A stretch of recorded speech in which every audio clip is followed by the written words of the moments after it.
Hey there, cats and kitties. I am the Blues Man, Johnny Blues, and with this video I want to talk about two comic trade volumes I picked up at my local library recently, read through, and thoroughly enjoyed. And those are from Marvel Comics, Daredevil, written by Mark Waid, Volume 3 in this particular instance, as well as Volume 4. And these are really the first Daredevil I've read in a long time, probably since my first in-depth comic review on this channel, Daredevil Last Rites, which was a 4-part miniseries.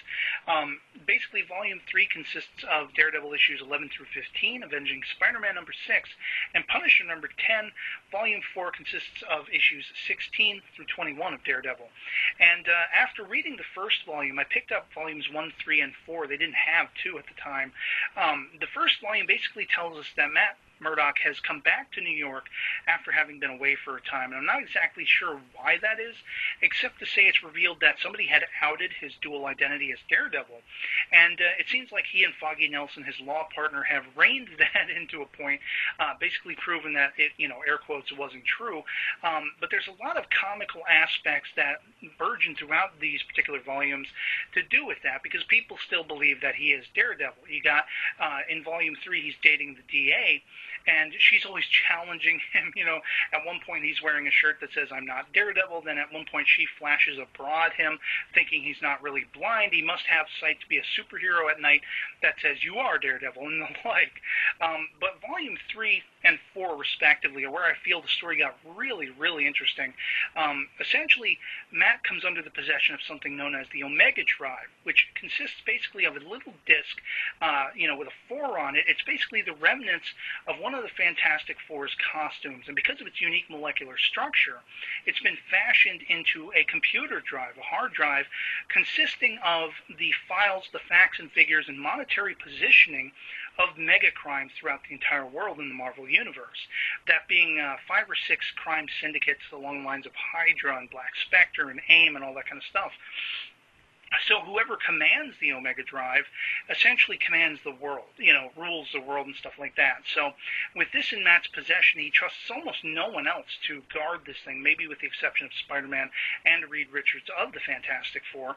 And he basically comes up with a plan to form this uneasy alliance between Spider-Man, Punisher, and somebody working alongside essentially Punisher, who lost her family in a very similar manner, to lure out, mega crime to this one focal point and then destroy this thing in front of them all, to leave them all sort of hobbled, that kind of thing. And things do not go quite to plan. Some people have some surreptitious alternate plans and stuff like that. And then basically, once that's said and done, this thing's stolen effectively by the Black Spectre, which is a team that, sort of spoiler alert, is said to have been taken down by the Avengers, and it's just a really cool twist. At one point in Volume 3, Matt is abducted by Dr. Doom's people, and they do something to him. They basically put these nanobots in him to make him lose the rest of his senses. For a blind man with, sort of radar senses, and then having those dampened, he's in a really bad way. So that when you start Volume 4, essentially with Hank Pym's help, basically he's able to quell this particular situation, but he's not left any better for the wearer, because essentially at that point, his law partner, Foggy Nelson, believes he's riding the edge, as he's returned now to New York and he's going on all these nighttime exploits as Daredevil. Foggy opens up Matt's desk at one point and finds his father's remains, which were said to be in a previous issue or what have you, dug up and destroyed by Mole Man or some such character. And Matt believed and confided in Foggy that he'd never see these remains again. Lo and behold, Foggy finds them in his drawer and thinks Matt's gone over the edge.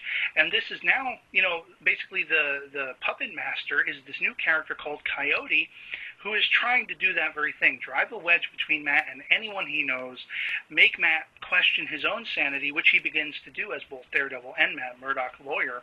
And we basically see Foggy cut ties with him, tell him, what, get out. I don't want to work with you anymore. I can't deal with this anymore. And so the drama just gets that much more, thick and everything like that. And the twists and turns in the story as Matt uncovers the truth and tries to basically prove that to people, it's just really awesome. So, yeah, I wanted to basically say some words about these two volumes. I can't wait to own them at some point in the future because that's how enjoyable they were. And I'd love to hear from you guys in the comments below if you've read any Daredevil. Have you read this particular run with Mark Waid's? And would you be checking it out based on this recommendation? Let me know in the comments below. And otherwise, that'll be pretty much it for me on this. I hope this video finds you well. And I'll catch you all later. Peace.